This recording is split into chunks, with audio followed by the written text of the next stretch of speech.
What's up, lads? You're with Budget Monk, and welcome to the second part of my series on how to conquer the world, aka how to rush the economic hegemon. Now, of course, we're using the cheats, the console commands, to demonstrate to you how to monopolize trading regions. That's what we learned in the last session. And this session is going to be focused on building composition and how to build up your provinces. So when it comes to building up provinces and building composition, what you're going to want to do is focus on the monopolized nodes first in terms of building them up, how I'm about to demonstrate, and you're going to want to monopolize control, aka with building composition, increase your trade power in the pseudo nodes, the ones that are both valuable but also competitive.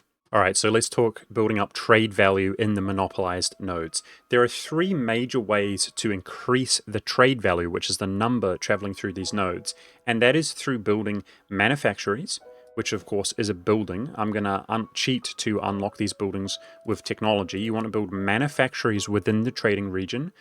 You also want to develop production. Now, it's up to you guys. Diplo points are one of those things which can be used to annex the provinces via war if you don't have a casus belli. It can also be used to diplo annex nations, but in other ways, one of the best uses you can do is increase the production of your provinces. Now, this gives you 0.2 goods produced per click, whereas a manufactory gives you a flat 1, which means 5 production is the equivalent of a manufactory. Very, very nice. Now, the other way is the trading company investment within trading regions, which gives 0.3 goods produced to the entire region. There is a fourth way, which I also recommend doing until you have unlocked the economic hegemon, and then I recommend switching to the one that reduces autonomy in future regions. But this here is a whopping 1,000 investment, which affects the entire trade node, giving plus 10% trade value, that is the money traveling through. So those are the three major ways: is manufactories, development, production development, and the trading company investment, that you can increase the trade value. And what I'm going to go ahead and do is I'm going to cheat to unlock technology, which gives us buildings, as well as basically just spam a bunch of cash however much it takes. Obviously this is cheating and you have to do this all legitimately, building up as you go.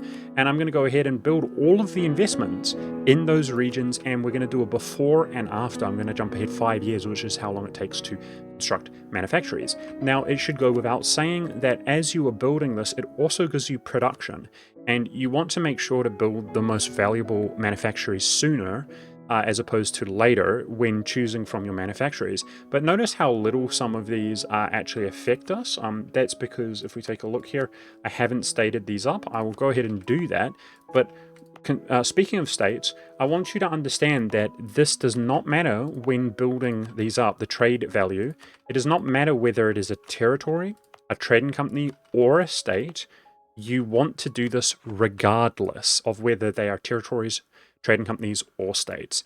You want to do the same thing regardless. But there's one other thing I'm going to do when I cut ahead, which is to build up the trade power in the pseudo-competitive regions particularly. I'll also do it in the competitive region, but in these regions, I'm going to build them up. So I'm going to rank 2 these. I think that's reasonable. Rank 2 is not that expensive on every single trade center.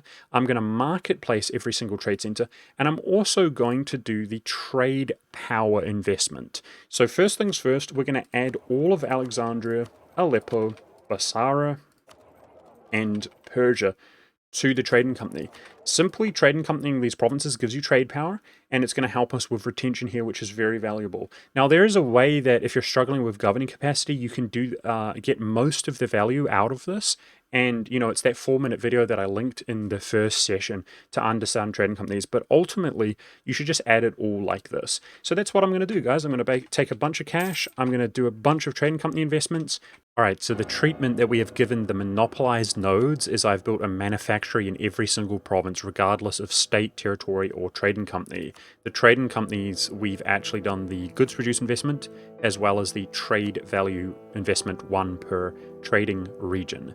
Now, in the competitive nodes, the pseudo-competitive nodes, what we've done is I've dropped a marketplace on every single center. I've upgraded to rank 2 all of the centers which are suitable in terms of development, and I have done the trade power in both, as you can see. That's it. I've also done marketplaces in Ragusa. And just as an aside, before we jump ahead 5 years, some people might be wondering, Monk, if you put a manufacturer in literally every single province, where would you potentially increase your manpower, for example? A great place to do that is in Ragusa, for example. So you might have access to Crete early. This is where you might be considerate of your manpower and to build the barracks building and build a Crete here, build a soldier's household later on, because we do not care about the trade value as we don't capitalize on that. Now remember, this isn't intended to be extrapolated to any other region.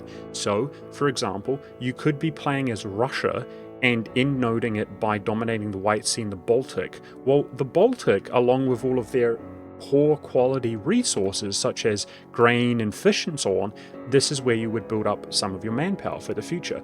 But with that being said, I haven't even ended the month, so a lot of this would adjust instantaneously, but we're going to go ahead and jump ahead 5 years, as that is how long it takes to build these buildings, and I'll see you guys in 1450, and we're going to go ahead and see how this 24.7 looks, as well as how our control looks in Alexandria and Persia. All right, jumping ahead 5 years, you can see that our manufactories have completed, and the trade value in Constantinople has gone from 24 to 81. Taking a look here, we are 23% of the way to the economic hegemon. That is whilst building up and monopolizing 3 nodes. So that's what's happened in terms of trade value. In terms of trade power in our competitive nodes, you can see that we're near 90% a pop. 90%. Really, really nice. And at this stage, this is when you would begin to view Alexandria and Persia more like monopolized nodes. Remember, we have the attitude where we're never really going to fully monopolize them. But do consider, of course, that if we begin to expand into Genoa and Venice, so for example, Byzantium missions, it will be the last, straw to actually monopolizing on Alexandria, so be aware of that. But as you have more and more control, this is where you should consider, of course, building up Alexandria, and that's exactly what I'm going to do. We're going to jump ahead another 5 years, building up Alexandria and Persia. Another 5 years here ahead in the future, I have built the trading company investment. That's why it's crossed out here in every single area.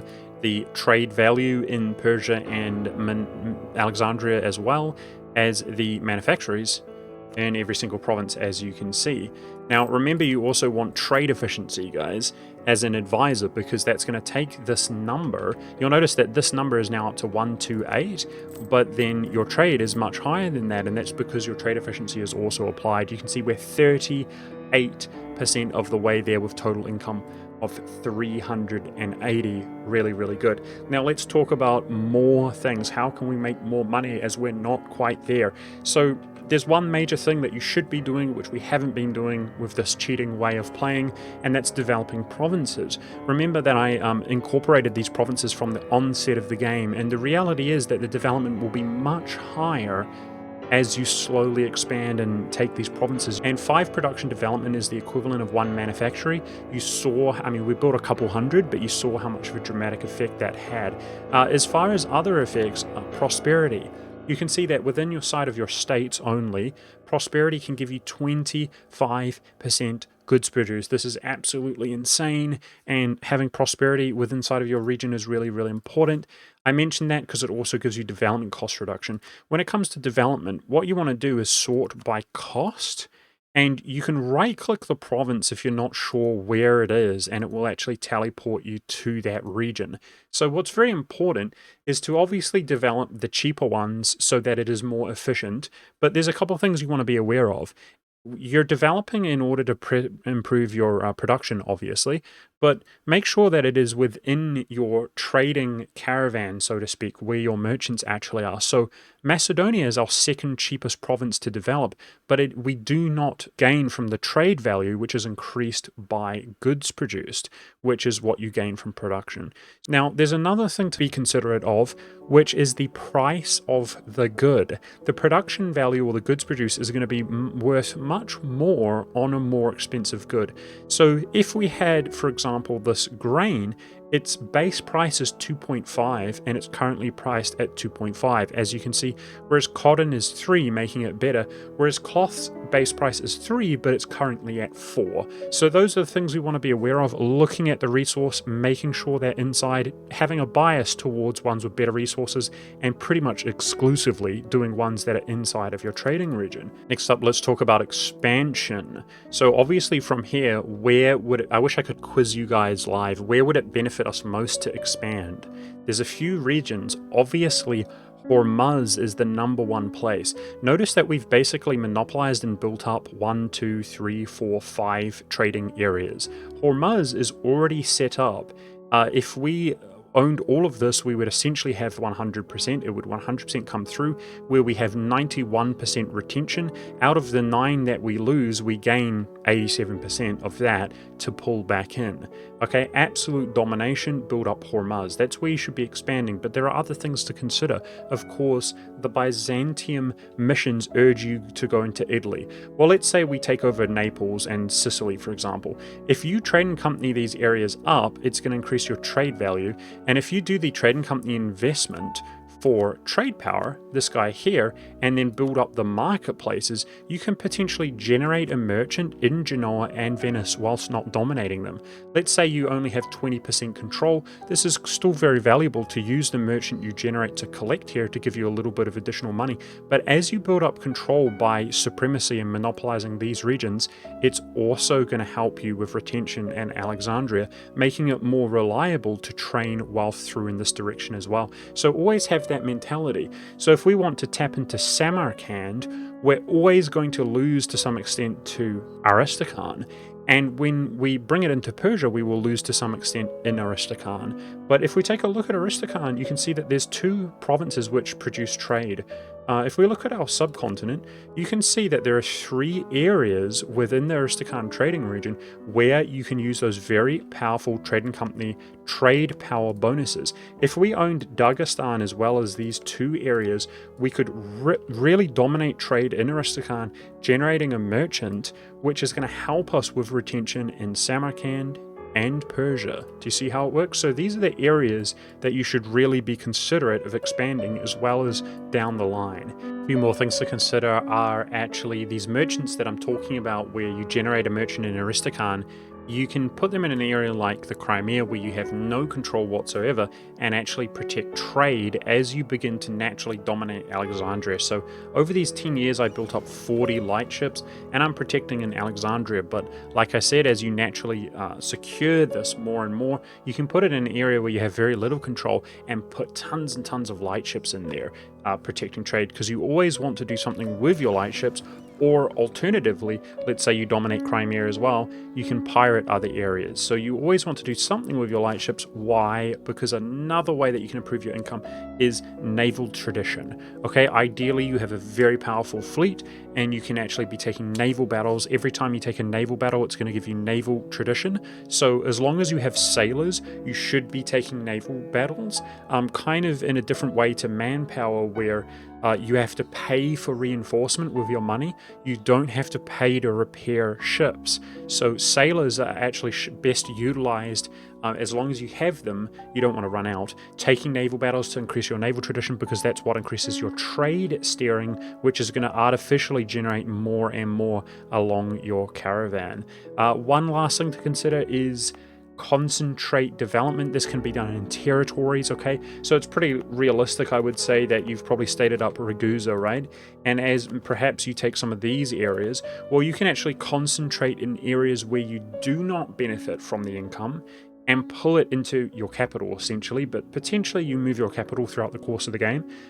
So we could be the Knights, for example, and form Byzantium, right? So our capital might be Rhodes, and as we take provinces in Ragusa, like Moria, we concentrate and bring it into our trading region, and then when we form Byzantium, our capital moves to Byzantium, and we continue to do the same, keep pulling it into where you do collect trade, and that includes, of course, Aleppo, Basara, etc., but it's only going to concentrate it into your capital. Do you see how we don't benefit from Ragusa falling into Constantinople where we do? So that's about it for tips and tricks, guys. Obviously, you're going to have policies and ideas, like trade ideas if you like, to improve your income. But with that being said, that's it for this video. I hope this benefited you. You learned something. Give me feedback down below. Thank you very much for watching, and I'll see you in another video.